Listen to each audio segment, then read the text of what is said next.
What's up, guys? I am Michael Muhammad, the world's most inconsistent YouTuber, and I'm here with a bit of a hoarse throat in the morning to talk about AI, the Somnium files.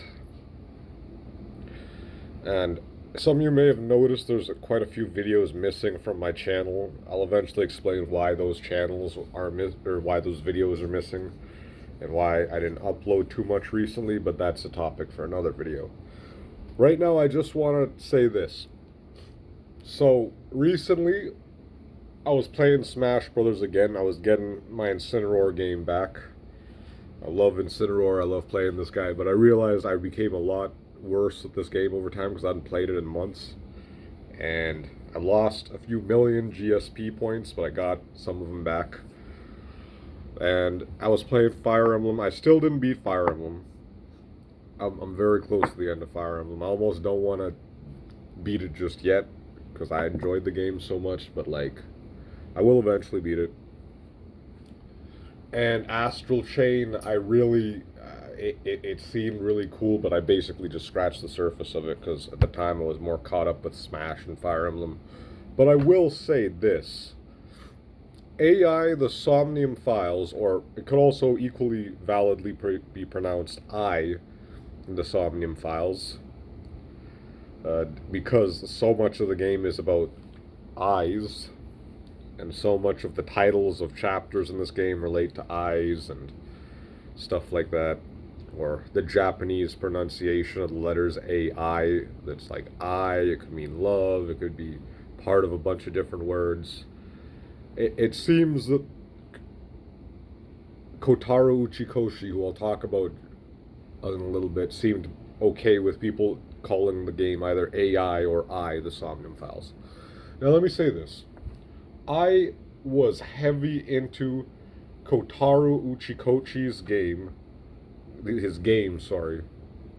earlier in my college days when I had like way more spare time. At one point I wasn't even in college. I was kind of like taking a year off, and I just had like way more time. I wasn't working full time and stuff like that. I was living with family. It was a little bit different of a time in my life at that point. Right now I'm living on my own and I work full time, and I really, it's like you get older, you have more money, you have less time. Now let me just say this. Kotaro Uchikoshi is one of my favorite video game writers of all time because of how much I loved the Nonary games, or the Zero Escape games. And I did enjoy all three, but I think the first two games, 999 and Virtue's Last Reward, were better than the last one. A lot of people took a lot of issues with the last one, and I thought it was all right, but it didn't quite feel as satisfactory to finish that game as much as 999 and Virtue's Last Reward had this kind of like mind fuck reward at the end, like where everything both made sense and didn't make sense. Like Kotaro Uchikoshi, this man basically as a writer, like, finds all the wackiest shit you can think of. Dude, morphogenetic fields, Lamau. Dude, time travel, Lamau. Dude, sending your consciousness through space-time into different fucking timelines, Lamau. Like, this...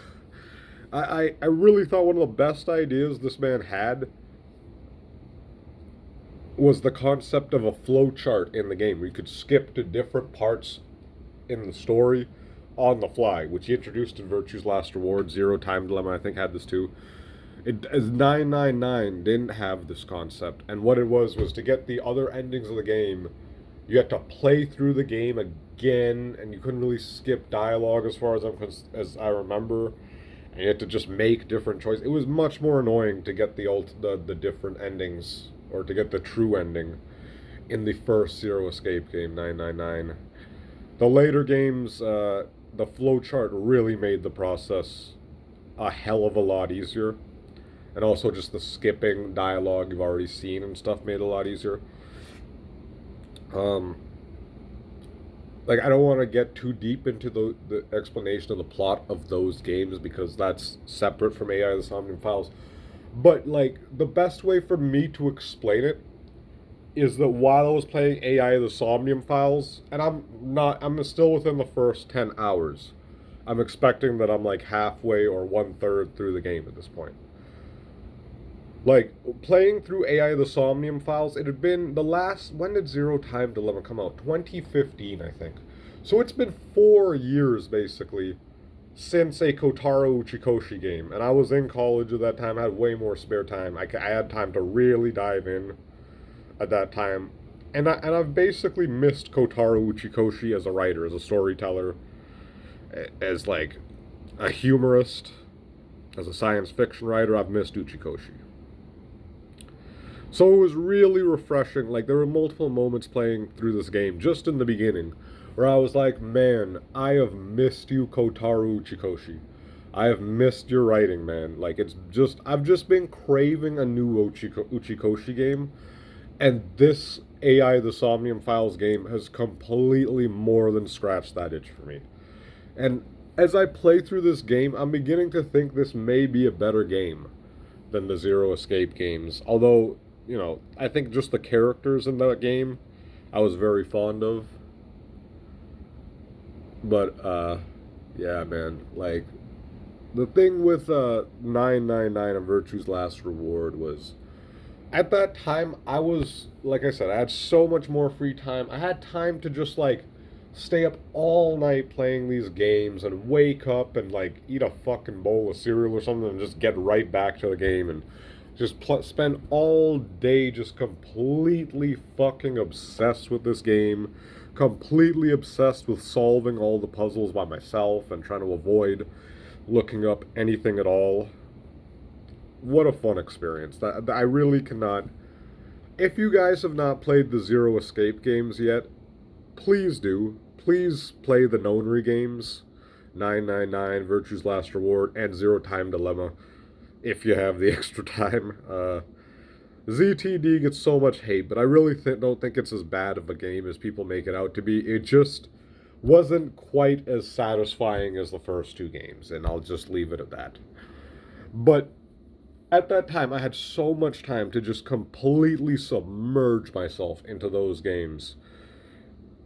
And it's like, I would recommend, honestly speaking, if you're at a point in your life where you just have more time to kill on a regular basis, like you're in college or in school, whatever, maybe this is the time to get into Kotaro Uchikoshi's games. Because when you get older, man, trust me, it's going to be a lot harder to spend time on these games when you got like a full time job and a girlfriend and a life to live and family stuff going on, man.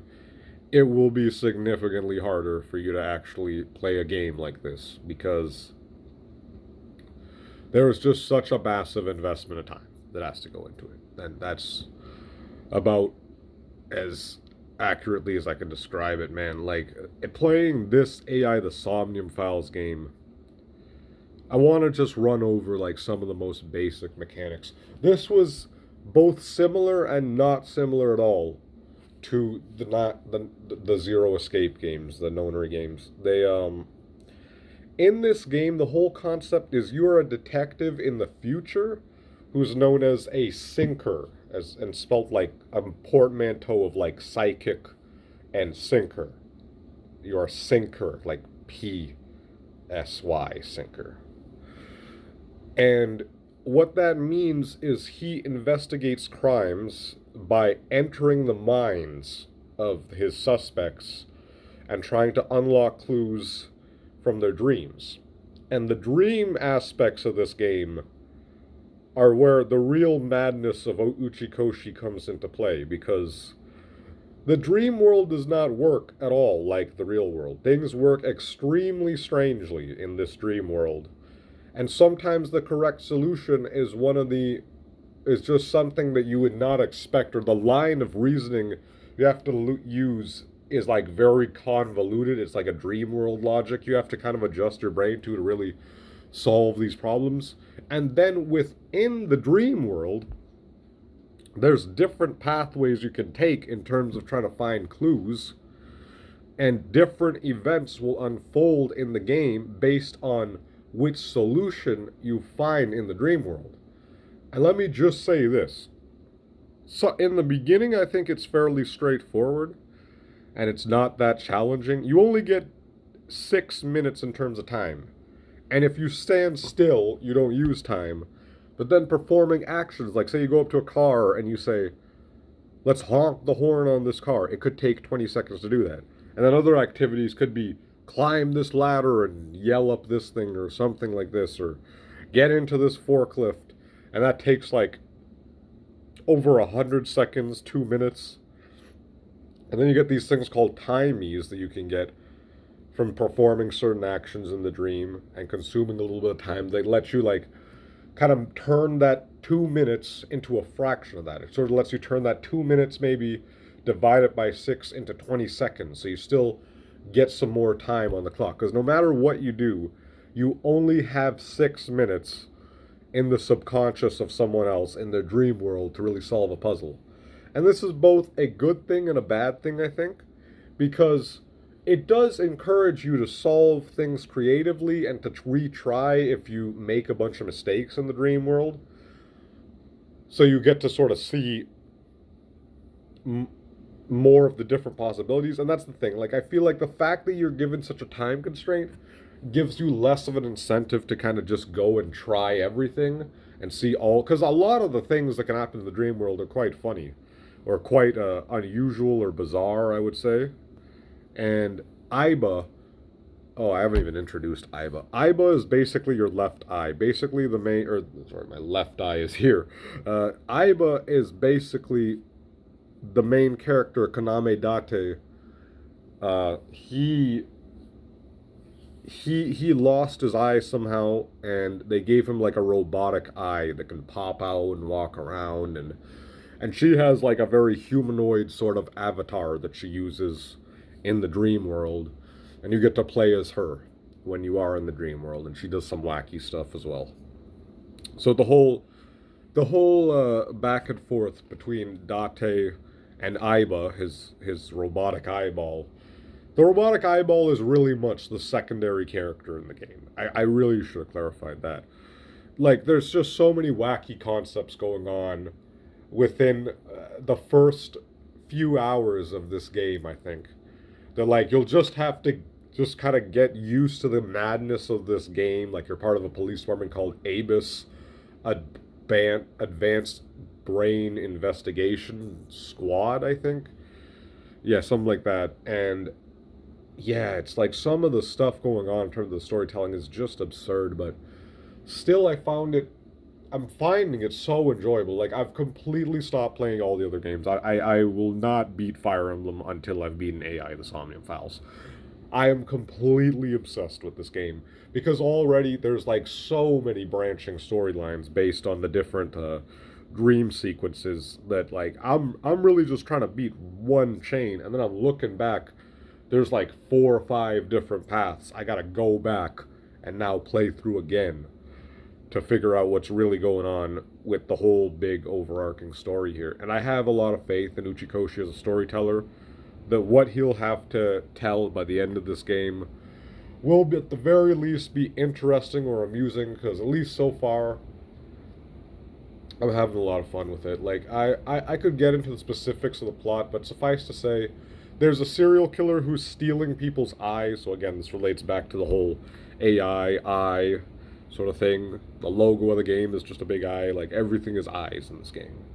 Your partner is an eyeball. Like, everything is eyes. Uchikoshi just has such a strange imagination, man, and I just really respect his writing. And again, I'm only in the beginning of this game, but I am enjoying it so damn much. I'm so obsessed with AI, the Somnium Files. Please check this game out if you haven't already.